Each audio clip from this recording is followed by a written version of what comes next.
আসসালামু আলাইকুম, doctor ARM Jamil বলছি। আশা করি যে যেখানে আছেন ভালো আছেন। তো আজকে যে বিষয়টা নিয়ে আলোচনা করব, আই থিঙ্ক এটা অনেকেরই প্রয়োজন।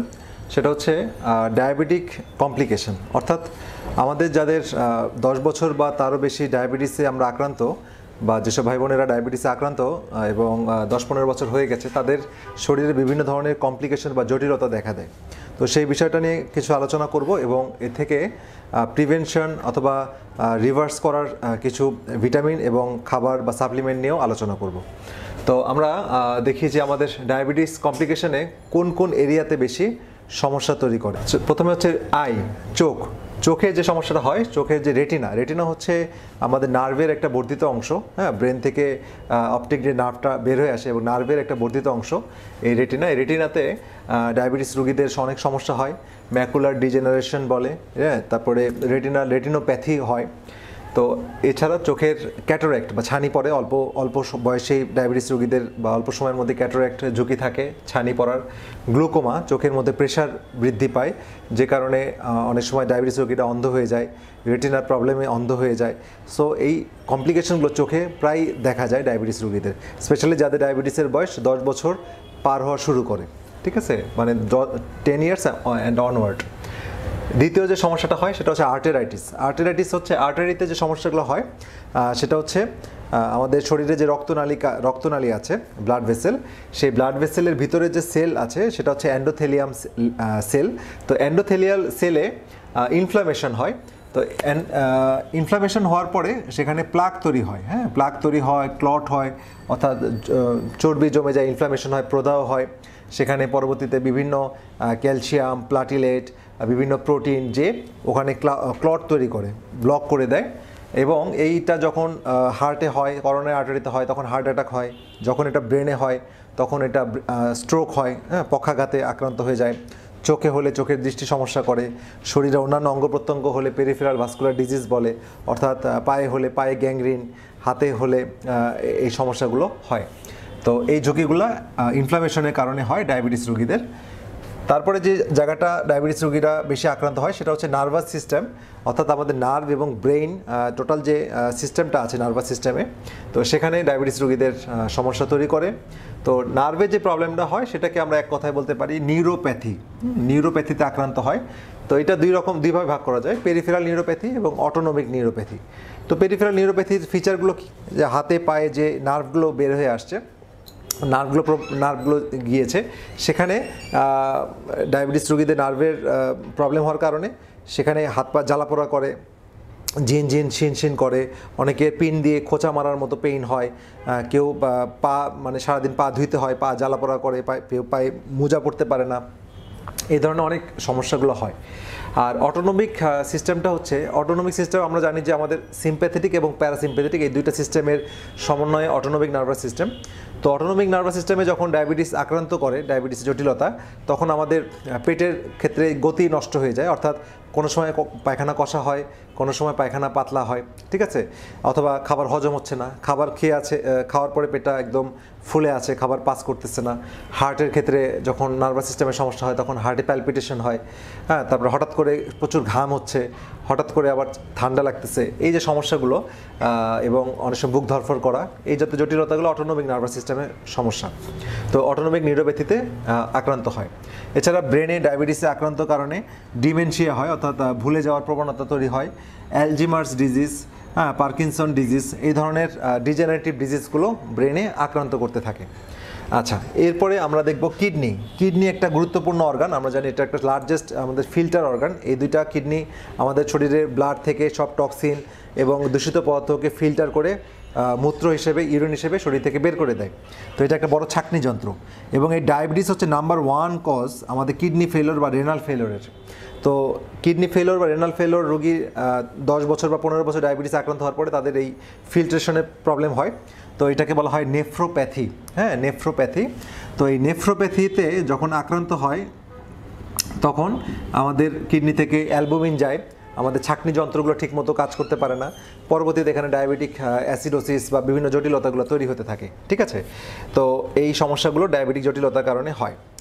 আচ্ছা, এখন টোটাল মেকানিজমটা যদি আমরা দেখি যে এতগুলো অর্গান যেমন চোখ, তার ব্লাড ভেসেল বা আর্টারি, নার্ভাস সিস্টেম এবং ব্রেইন, কিডনি, এইসব যে গুরুত্বপূর্ণ জায়গাগুলোতে ডায়াবেটিস আক্রান্ত করছে, তো সেটা কেন হচ্ছে? সেটা হচ্ছে গ্লাইকেশন, এই প্রক্রিয়াটার মাধ্যমে। গ্লাইকেশনটা কি? গ্লুকোজ সাথে যখন প্রোটিন বা ফ্যাট যুক্ত হয়ে একটা স্টিকি আঠালো একটা জিনিস তৈরি করে, সেটা হচ্ছে গ্লাইকেশন। তো ডায়াবেটিসে এটাই হয়। ডায়াবেটিসে প্রচুর গ্লুকোজ ব্লাডে থাকে যেহেতু ইনসুলিন রেজিস্ট্যান্স হয়, এবং এর সাথে যখন আমরা বিভিন্ন প্রোটিন বা ফ্যাট যুক্ত হয় তখন এটা গ্লাইকেশন হয়, এবং এটার পরে একটা প্রোডাক্ট হয় যেটার নাম হচ্ছে AGEs, মানে অ্যাডভান্সড গ্লাইকেটেড এন্ড প্রোডাক্টস। ঠিক আছে? তো এইটা কি হয়, যেমন আমি একটা এক্সাম্পল দিই। যদি আপনার যেমন কেউ বারবিকিউ করে, হ্যাঁ, যে আপনার মাংস জাস্ট গ্রিলের মধ্যে রেখে আপনি ওর মধ্যে সস ঢেলে দিচ্ছেন এবং বার্ন করতেছেন, তাহলে কি হচ্ছে? প্রোটিন, মাংসটা হচ্ছে প্রোটিন, তার মধ্যে সসটার মধ্যে গ্লুকোজ, হ্যাঁ, হাই ফ্রুক্টোজ। তো এই দুইটা একবার স্টিকির মতো লেগে যায় এই তাপে, তাহলে সুগারের সাথে প্রোটিন বাইন্ড হলো। আবার একটা যেমন ফাস্টফুড বা বিভিন্ন আপনার ফাস্টফুড, ফ্রাইড ফুড, হ্যাঁ, ওখানে আপনি বিভিন্ন প্রোটিন ফ্যাটের সাথে সুগার অ্যাটাচ হয়ে যায়। তারপর ফ্যাটের মধ্যে আইসক্রিম, যখন অনেক আইসক্রিম খাওয়া হয়, আইসক্রিমে কি থাকে? সুগার থাকে, ফ্যাট থাকে। ঠিক আছে? তো সেখানে গ্লুকোজ এবং ফ্যাট একটা মিশ্রণ হয়, গ্লাইকেশন হয়। তো এইভাবে আলটিমেটলি দিন শেষে হয় এন্ড প্রোডাক্ট হয় AGEs, edges.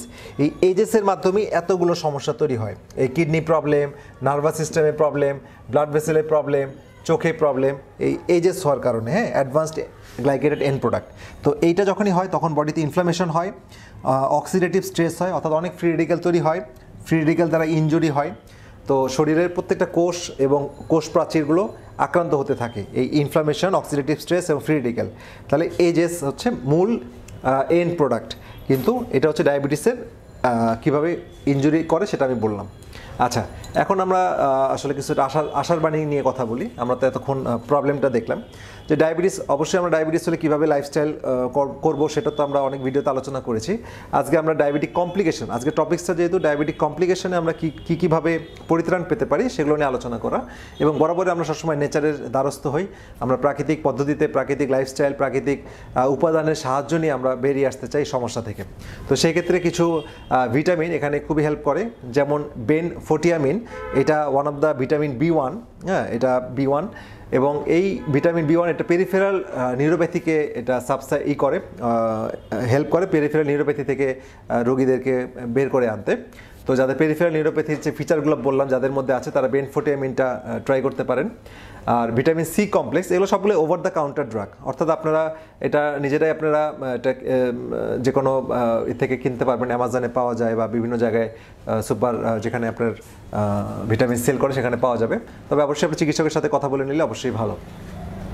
Vitamin C complex, এখানেও এটা এগুলো সবগুলো অ্যান্টিঅক্সিডেন্ট হিসেবে কাজ করে, অ্যান্টিঅক্সিডেন্ট কম্পাউন্ড হিসেবে কাজ করে। তো ভিটামিন C এর ক্ষেত্রে আমরা পছন্দ করি হোল ভিটামিন C, হ্যাঁ, শুধু অ্যাসকর্বিক অ্যাসিড না। অ্যাসকর্বিক অ্যাসিড হচ্ছে part of vitamin C, but whole vitamin C যেখানে বায়োফ্লাভিনেট থাকে, ভিটামিন C থাকে, জেড ফ্যাক্টর থাকে, তো সবগুলো মিলে ভিটামিন C কমপ্লেক্স, তো সেটা আমাদের গ্রহণ করতে হবে। ভিটামিন D, এটা আমরা জানি যে একটা বডিতে একটা natural anti inflammatory product, vitamin D, কারণ সে ভিটামিন D 80% সে হরমোনের মতো কাজ করে, 20% ভিটামিনের মতো কাজ করে। এরপরে হচ্ছে ভিটামিন E কমপ্লেক্স, এটা হচ্ছে টোকোট্রিনল। এটা ন্যাচারাল ডেরিভেটিভ, টোকোফেরল থেকে এটা অনেক স্ট্রং। টোকোট্রিনলটা আমরা প্রেফার করি, ভিটামিন E। আর ভিটামিন B6 পাইরিডক্সিন, এটা আমাদের পেরিফেরাল নার্ভ বা নার্ভের ইনজুরি থেকে আমাদেরকে বের করে আনে। তো সবগুলাই অ্যান্টি ইনফ্লামেটরি, অর্থাৎ এজেসের এগেনস্টে কাজ করবে। আমাদের ট্রিটমেন্ট করতে হবে কিন্তু এজেসের, হ্যাঁ, আর ডায়াবেটিসের কারণে এজেসটা তৈরি হয়। ঠিক আছে? আর কিছু ন্যাচারাল গ্লাইকেশন ইনহিবিটর আছে যারা গ্লাইকেশনটাকে আটকায় বা গ্লাইকেশন এই প্রক্রিয়াটাকে প্রিভেন্ট করে। এর মধ্যে হচ্ছে আলফা লাইপিক অ্যাসিড, যেটা নিয়ে আমার চ্যানেলে ভিডিও দেওয়া আছে, বিস্তারিত আলোচনা করা আছে, আপনারা আলফা লাইপিক অ্যাসিড সার্চ করে পেয়ে যাবেন, দেখবেন। এছাড়া গ্রিন টিতে খুব এই ইনহিবিটর, গ্লাইকেশন ইনহিবিট করে গ্রিন টি। এর মধ্যে একটা ইম্পর্টেন্ট একটা কম্পাউন্ড হচ্ছে EGCG, তো এইটার কারণে গ্রিন টি খুব ইফেক্টিভ, হ্যাঁ, গ্লাইকেশন তৈরি করতে বাধা দেয়। তো এটা নিয়ে আমাদের গ্রিন টি নিয়ে আমার 2-3টা ভিডিও করা আছে, আপনি গ্রিন টি আমার সার্চ করে নিয়ে দেখে নেবেন আমার চ্যানেলে। এরপর হচ্ছে এজেড গার্লিক। এজেড গার্লিক মানে কি? এজেড মানে একটু বয়স্ক, গার্লিক তো রসুন আমরা জানি, যে রসুনগুলো একটু বেশি সময় মাস থেকে বছরব্যাপী সংরক্ষণ করা হয় বিশেষ প্রক্রিয়ায়, তো এবং সেখান থেকে এজেড হয়ে গেলে সেখান থেকে অ্যালিসিন নামে একটা ইম্পর্টেন্ট কম্পাউন্ড রিলিজ হয়। এই অ্যালিসিনটা গ্লাইকেশন প্রোডাক্ট হিসেবে কাজ করে, হ্যাঁ, গ্লাইকেশন ইনহিবিটর হিসেবে কাজ করে। এছাড়া হচ্ছে বিটার মেলন অর্থাৎ করলা, আমরা জানি করলা, এটা আমরা জুস হিসেবে খেতে পারি, সিদ্ধ করে খাওয়া যেতে পারে, স্টিম করে খাওয়া যেতে পারে, তবে ভাজি না করাই ভালো। ভাজি করলে এটার উপকারিতা অনেক কমে যায়। স্টিম করে অথবা জুস করে খেতে হবে, হ্যাঁ। এটা সাপ্লিমেন্টও পাওয়া যায়, যারা করলা তিতাটা গ্রহণ করতে পারে না তারা অন্যভাবে খেতে পারেন। তবে যেটাই সাপ্লিমেন্ট গ্রহণ করার ক্ষেত্রে ন্যাচারাল সোর্স অবশ্যই চয়েস করতে হবে এবং নন জিএমও প্রোডাক্ট দেখতে হবে। কোয়েরসেটিন, এটাও বিভিন্ন ভেজিটেবল ফ্রুটস থেকে পাওয়া যায়। এটা খুব স্ট্রং একটা অ্যান্টিগ্লাইকেশন ইনহিবিটর, ন্যাচারাল গ্লাইকেশন ইনহিবিটর। এছাড়া কার্কুমিন হচ্ছে আমাদের হলুদ, হ্যাঁ, এটা খুব কার্যকর। গ্রিন জুসের মধ্যে মানে বিভিন্ন শাকসবজি থেকে আমরা যে গ্রিন জুসটা করি, সেই গ্রিন জুসের মধ্যে মিনারেল ফাইটোনিউট্রিয়েন্ট আছে, এটাও আমাদের অ্যান্টি ইনফ্ল্যামেটরি হিসেবে কাজ করে। পর্যাপ্ত সালাদ খেতে হবে, হ্যাঁ। এবং লাস্ট, এখন যে রমজান মাস চলছে, যেটা আমরা ফুল বেনিফিট আমাদের নিতে গেলে আমাদেরকে এই ডায়াবেটিস রোগীদেরকে যেটা করতে হবে, low carb high fat diet গ্রহণ করতে হবে, সাথে ইন্টারমিডিয়েট ফাস্টিং, সাথে এই ভিটামিন ন্যাচারাল ইনহিবিটরগুলো আপনাকে কমপ্লিকেশন থাকলে ব্যবহার করতে হবে। আর যাদের দীর্ঘদিনের ডায়াবেটিসের বয়স হয়ে গেছে তারা এই বিষয়গুলো খেয়াল রাখতে হবে। তো ফাস্টিং খুব গুরুত্বপূর্ণ। তো ইন্টারমিডিয়েট ফাস্টিং আমরা যত বেশি সময় ধরে করতে পারবো, তত আমাদের শরীরে এই এইজেস যেটা তৈরি হয় সেটা আস্তে আস্তে বডির নিজস্ব প্রক্রিয়ায় এটাকে ডিস্ট্রয় করে ফেলে।